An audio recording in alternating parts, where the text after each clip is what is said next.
यहाँ पर मेरे पास एक वृत्त है जिसका केंद्र है O और मेरे पास एक रेखा है, रेखा L, जो दरअसल इस वृत्त की एक स्पर्श रेखा है। ये वृत्त को बिंदु A पर छू रही है और जाहिर सी बात है कि जो OA है वो होगी इस वृत्त की त्रिज्या। इस वीडियो में मैं ये साबित करना चाहता हूँ कि ये जो OA है यानी कि जो त्रिज्या है वो स्पर्श रेखा पर लंब होती है। तो यहाँ पर मैं साबित करना चाहता हूँ कि जो त्रिज्या है वो स्पर्श रेखा पर लंब होती है। तो इस साबित करने के लिए मैं दो चरणों का उपयोग करूंगा। तो यहाँ पर पहले मैं ये साबित करूंगा कि जो रेखा पर जो बिंदु A है वो बिंदु O के सबसे नजदीकी बिंदु है। तो यहाँ पर हम पहले सिद्ध करेंगे कि रेखा L पर जो स्थित बिंदु है बिंदु A वो बिंदु O के सबसे नजदीकी बिंदु है। तो यहाँ पर अगर तुम देखो तो इस रेखा पर तो कई सारे बिंदु हैं। यहाँ पर ये बिंदु भी है, यहाँ पर भी एक बिंदु है, ये बहुत सारे बिंदु हैं रेखा L पर। और हमें साबित करना है कि जो बिंदु A है यानी कि जहाँ पर ये रेखा इस वृत्त को छू रही है वही बिंदु बिंदु O के सबसे नजदीकी बिंदु है।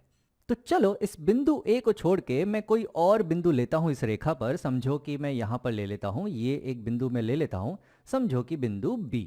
अब बिंदु O से बिंदु A तक की जो दूरी है जैसा हमने कहा था वो है त्रिज्या।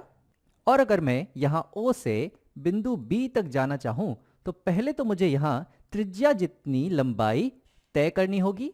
उसके बाद फिर जब मैं और थोड़ा आगे बढ़ूंगा तभी जाके बिंदु B तक मैं पहुंच पाऊंगा। यानी कि बिंदु A को छोड़ के मैं कोई भी बिंदु ले लूं इस स्पर्श रेखा पे, उसकी दूरी बिंदु O से थोड़ी ज्यादा ही होगी। तो यहां पर यह साफ जाहिर हो जाता है कि रेखा पर जो बिंदु A है जहां पर यह रेखा वृत्त को छू रही है वही बिंदु बिंदु O के सबसे नजदीकी बिंदु है। तो ये था पहला चरण जहां पे हमने सिद्ध किया कि रेखा L पर स्थित बिंदु A बिंदु O के सबसे नजदीकी बिंदु है। चलो अब देखते हैं इस जानकारी का उपयोग हम कैसे करते हैं। तो अभी अभी हमने साबित किया कि रेखा L पर स्थित बिंदु A बिंदु O के सबसे नजदीकी बिंदु है। तो यहां पर समझो मैं एक रेखा बनाता हूं, तो ये हो जाएगी हमारी रेखा, रेखा L। और इस रेखा L पर स्थित एक बिंदु है बिंदु A जो एक बिंदु O के सबसे नजदीकी बिंदु है। तो अब ये जानकारी का उपयोग करके हम ये सिद्ध करेंगे कि ये जो रेखाखंड है जो किसी भी बाहरी बिंदु को रेखा पर स्थित सबसे नजदीकी बिंदु से जोड़ता है वो इस रेखा पर लंब होता है।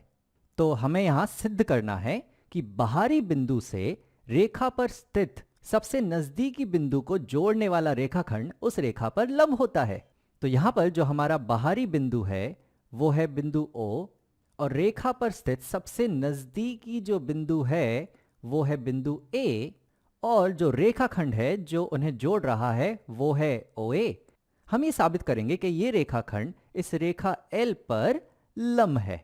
तो हमें साबित करना है कि ये रेखाखंड जो है वो इस रेखा पर यहां लंब है। तो चलो इसकी उत्पत्ति हम विरोधों द्वारा करते हैं। तो यहां पर चलो हम ये मान लेते हैं कि बाहरी बिंदु से रेखा पर स्थित सबसे नजदीकी बिंदु को जोड़ने वाला जो रेखाखंड है वो इस रेखा पर लंब नहीं होता है। तो हम ये मान लेते हैं और देखते हैं कि हमें क्या मिलता है। तो अगर समझो कि यहां पर मैं एक रेखा ले लेता हूं, तो ये हो गई रेखा L। और यहां पर मैं एक बाहरी बिंदु ले लेता हूं, समझो कि यहां पर मैं बिंदु ले लेता हूं बिंदु O। और यहाँ रेखा पर मुझे एक ऐसा बिंदु लेना है जो सबसे नजदीकी बिंदु हो। समझो कि मान लेते हैं कि ये नजदीकी बिंदु है बिंदु A और ये जो रेखाखंड है OA वो इस रेखा पर लंब नहीं है, यानी कि ये कोण 90 डिग्री नहीं है। तो चलो देखते हैं कि हमें क्या मिलेगा। तो अब अगर हमने माना है कि जो OA है वो इस रेखा L पर लंब नहीं है तो हम कोई और रेखाखंड बना सकते हैं। समझो कि यहां पर मैं रेखाखंड बनाता हूं, समझो कि OD। तो यहां पर OD एक रेखाखंड हो जाएगा और समझो कि ये ऐसा रेखाखंड है जो इस रेखा पर लंब है। तो तुम यहां देख सकते हो कि यहां पर हमें एक समकोण त्रिभुज मिल रहा है ODA, जहां पर कोण D एक समकोण है। तो ऐसी स्थिति में हम यहां पर पाइथागोरस का प्रमेय तो लगा ही सकते हैं। तो समझो इस OD भुजा की लंबाई यहां पर मैं ले लेता हूं x, DA भुजा की लंबाई मैं यहां ले लेता हूं y और OA भुजा की लंबाई मैं यहां ले लेता हूं z।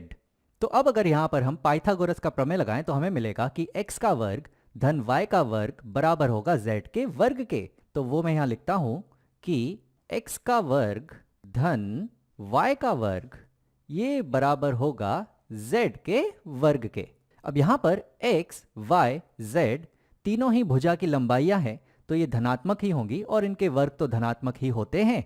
और कोई भी भुजा यहाँ पर शून्य नहीं है, क्योंकि O जो है वो इस रेखा के बाहरी बिंदु है, तो OD की लंबाई कुछ तो होगी, उसी तरह से OA की लंबाई कुछ तो होगी।